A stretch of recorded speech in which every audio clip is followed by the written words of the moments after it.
Let's talk about why I'm a Catholic.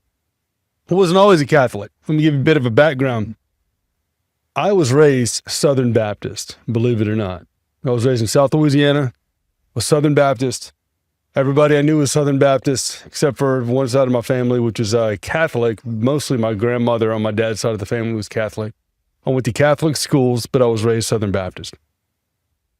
This is a breeding ground for me, learning about a little bit, just enough to be dangerous about Catholicism and not get much catechesis from there. So I wasn't really taught about Catholicism itself from my Catholic schools, my Catholic upbringing in that regard. And I went to Mass every single week with the school and everything else. But that does not teach you about Catholicism.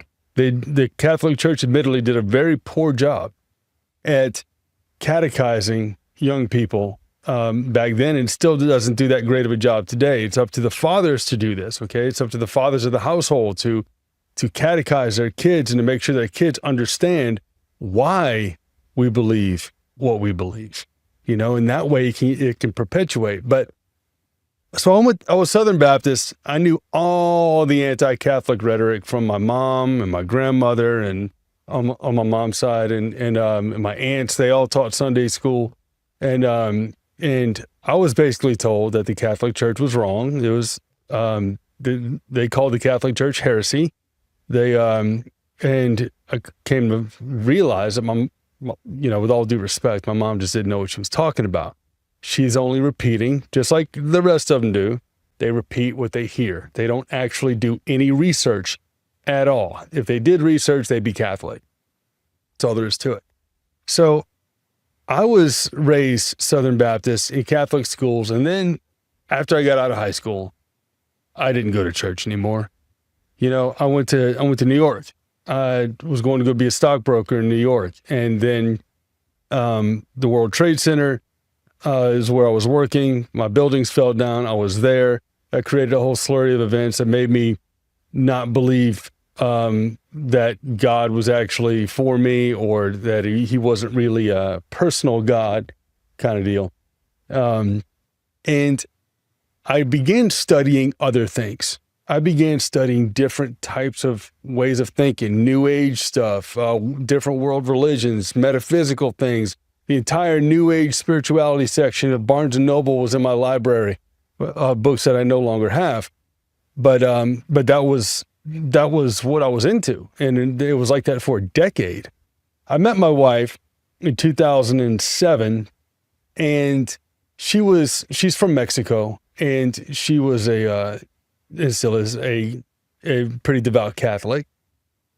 But that's not why I started pursuing the Catholic Church. Matter of fact, she knew I didn't want anything to do with the Catholic Church. I was the biggest anti-Catholic that I knew. And basically, she loved me for who I was, and as long as I agreed to raise the children in the Catholic Church, then that was good enough for her. She didn't care what I did. She just said, if you're wrong, you're screwed, and if I'm wrong, I'm going to be okay. But with that, I started. I turned Catholic in 2013, and I'll get more on that in a second. But let's talk about why I'm Catholic.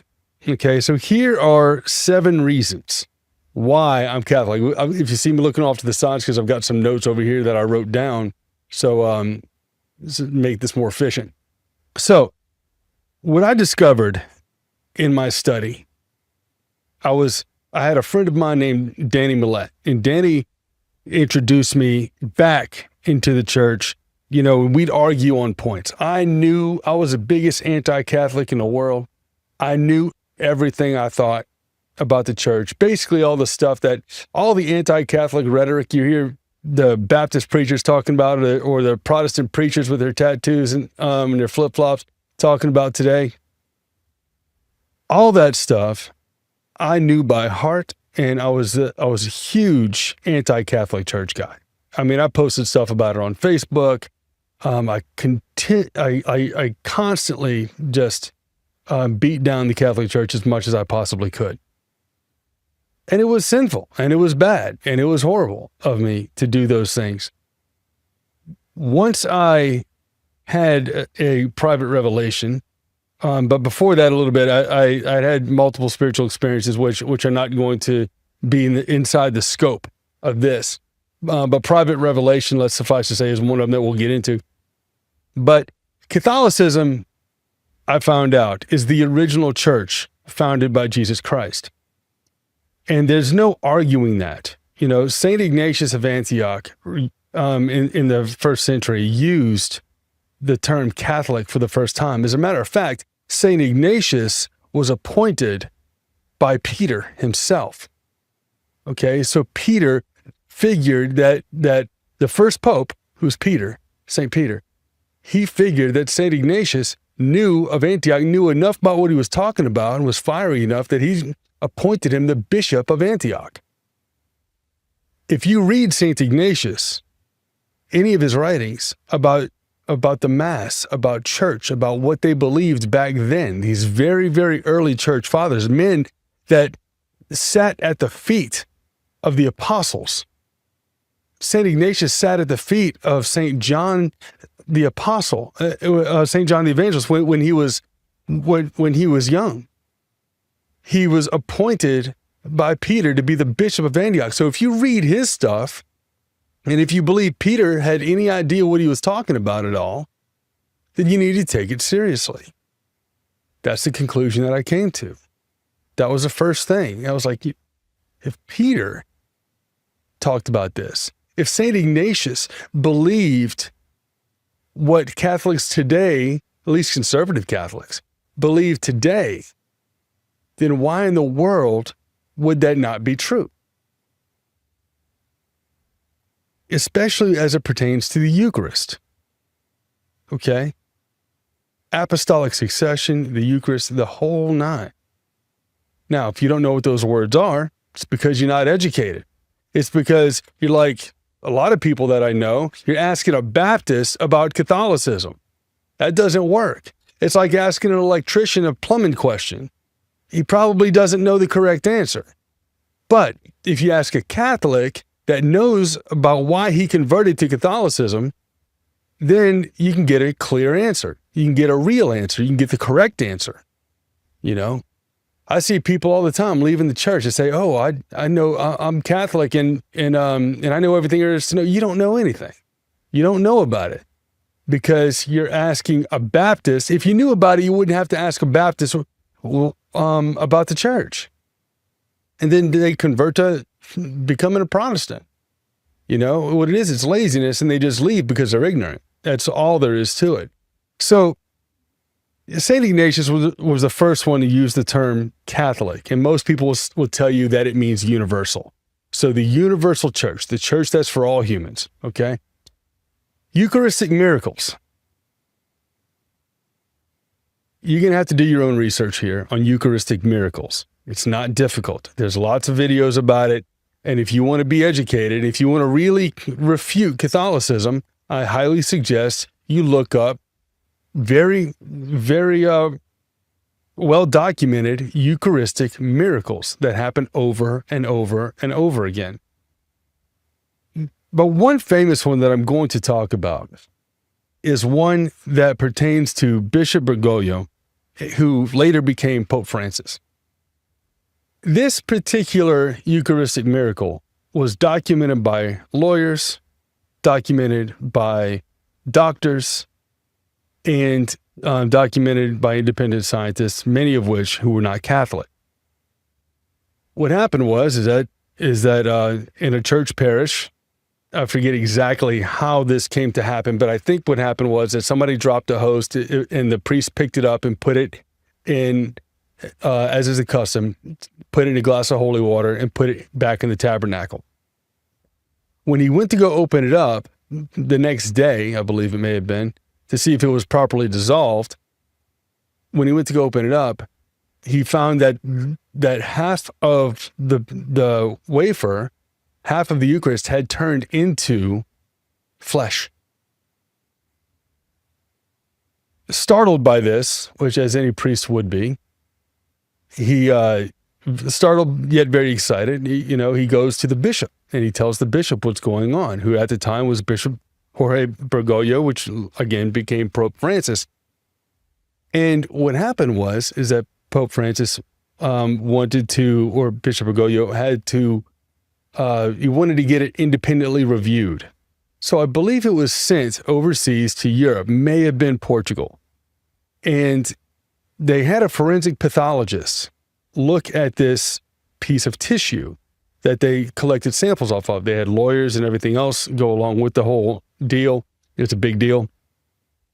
And the doctor looks at it and he says, yes, this is definitely human tissue. The blood type was AB, and which is very common. Matter of fact, it's the only has ever been documented from the Eucharist, whether it's the precious blood or whether it would be the host turning into flesh. So it had blood. What we saw, what the doctor said, he said, yes, it's definitely human flesh. As a matter of fact, I can tell you what part of the body it comes from. And if you're a doctor, forgive me if I'm getting this a little bit wrong, but he said, I can tell you it comes from a human heart. Okay. More specifically, and I believe he said the upper left ventricle of the heart, that it's the part that pumps the blood around the body. That's the piece of flesh. So if we're looking here directly at a piece of flesh that used to be a piece of bread, and it's the heart, and it's the part of the heart where where the blood leaves the heart and is pumped around the body of who? The body of Christ. Can't make this up, man. All this has been heavily documented. The church has all these records. You can do that research on your own. But that story, that documentation in and of itself, not to mention the dozens and dozens of others that I've read, started to solidify my faith in the Catholic Church. When I was in Africa in 2013, I had a private revelation. I was not yet Catholic. I was still arguing with my friend Danny over Catholicism. But for some reason, at this point in 2013, I felt like I really needed to dig deeper into the church. And I prayed for the first time what we call a Divine Mercy Chaplet. And you can look up, you can look that up. It's called Divine Mercy Chaplet. Look up Sister Faustina, or now Saint Faustina. You can look her up as well. And she had private revelations from Jesus, and she received this prayer. There was promises attached to it from Jesus about this prayer. I prayed it and had a serious conversion experience when I was in Nigeria by myself, me and the Lord. I call it my Damascus Road experience because it was that transformational for me.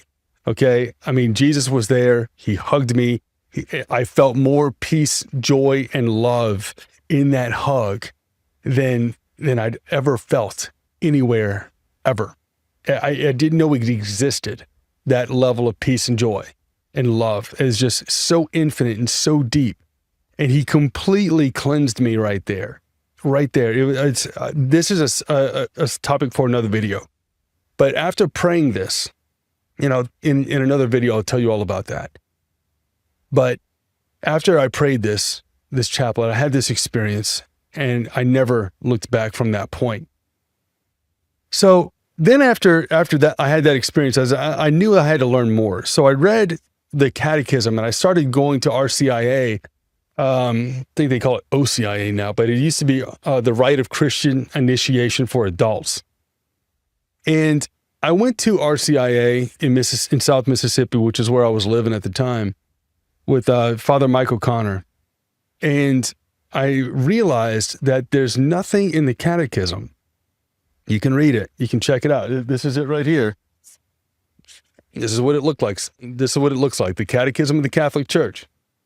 I realized that there's nothing in there that is inaccurate. I realized that there's nothing in there that is unscriptural. And coming from a Baptist background, I needed proof in the book. Everything in that catechism is backed up by the word. All of it. All of it. You cannot be an educated man and come to any different conclusion than that. And the fact of the matter is that I thought I was educated and I just was not. 100% of that is of what's in that catechism is in the Bible. It's just all true. And then not only is it true, it backs up why it's true. So these are universal Catholic truths for the root of Christianity. All of the things that I thought I knew about the Catholic Church were debunked with true research. Okay? About adding books to it and all this, adding books to the Bible and all that stuff. None of that was true. Protestantism has been a disease for a long time now. I did even more research and conspiratorial type research and realized that a lot of these Protestant groups were backed by Jews. And even worse than that, later on, they became backed by Freemasonry and Jews and Jewish Freemasons. They were funded to bring down the Catholic Church. Why? Because the Catholic Church is true. Another reason, besides the Catechism and besides all these things I've mentioned, is because when I got into it and I opened my heart to it, and look, I'm a guy that's researched. Okay, I had books and books and books of all types of different religions. I had books on the occult. I dabbled in that for a minute. I for 10 years I studied everything that was not Christianity. And I came back to this as the truth. When I started to look at how I felt being in the presence of the Eucharist, touching the divine, being moved to tears at times, the sacred tradition that I was able to witness and the beauty of that tradition is an outside thing, but it's not just rituals that we made up. This stuff goes back to Numbers and Deuteronomy and Leviticus. I mean, this goes back to ancient Jewish times. Everything in our church does. This is all ancient stuff. This isn't new. This wasn't created by man, a few hundred years ago. This is thousands of years old. This is 1,000 years older than Jesus. You understand? We go back to these ancient traditions because it's a pillar of the church. You cannot separate Scripture from tradition. You can't do it. One cannot stand without the other. As a matter of fact, there was tradition long before there was ever Scripture. Jesus did not create a Bible. He created a church, which was passed on orally for a long time until they ratified, in the, let's say, Council of Hippo and later on the Council of Trent, right? These things were ratified, and then we had, then we had a Bible, which was a Catholic book, by the way. Protestants came along in the 1500s and started taking stuff out. Later, by the way, Martin Luther believed in purgatory for, what was it, until 1528. I wonder why he stopped believing in purgatory. I wonder why he stopped. Oh, by the way, all these guys really adored our Blessed Mother. They all adored Mary. So you can't sit there and say that this is a Protestant revelation, that you're a reformist if you are anti-Mary. When we look at sacred tradition and our Mass, and you realize that the incense we use in Mass goes back to Melchizedek? Did you realize that? Probably not. the bread and the wine, all goes back to Melchizedek. You may not have realized that. You think that we have that having iconography in the church is the same thing as idolatry. It is not. Okay? Everything that you think you know about the Catholic Church or why you're not a part of the Catholic Church is easily refuted. Easily. I mean, like elementary school kids understand the things that many preachers out there today refuse to understand. It's very, very simple. And if anyone has any questions, you can certainly ask me about it. But most importantly, I was the biggest anti-Catholic that I knew. Absolutely the largest anti-Catholic. And I was not in numbers of viewers per se, but more so in the fact that I knew every single argument and I was fierce about it. You know, I would argue with people online constantly when I didn't have anything else to do and I was in between jobs. And because I was the biggest anti-Catholic I knew and knew more rhetoric, anti-Catholic rhetoric than any Protestant preacher you can bring up, I had to put my ego aside. And when I did that, that is when I began to learn. That's when I began to reach out. That's when I had my Damascus Road experience that I mentioned earlier, which again, I'll put in another video at some point.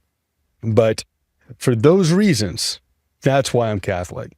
I hope you learned a little bit out of this. If you have any questions, if you have any anti-Catholic rhetoric, please feel free, drop it in the comments. You're not going to hurt my feelings. All right. If there's anything you have questions about, anything you want to know, tell me I'm going to hell, whatever the case is, do whatever you want. Put it in the comments. Every time I see somebody reaching out telling me that there's anti-Catholic stuff or they have these questions that are really aren't questions yet, they're just trying to condemn, please do it. Let me know. Because guess what? You can become Catholic, and if you do some research, you'll become smart, and if you're smart, you'll become Catholic. Take care. God bless. Subscribe if you like this video. If you don't, leave a thumbs up anyway or a thumbs down. And if you want to have a debate with me, comment. Talk to you later. Love you.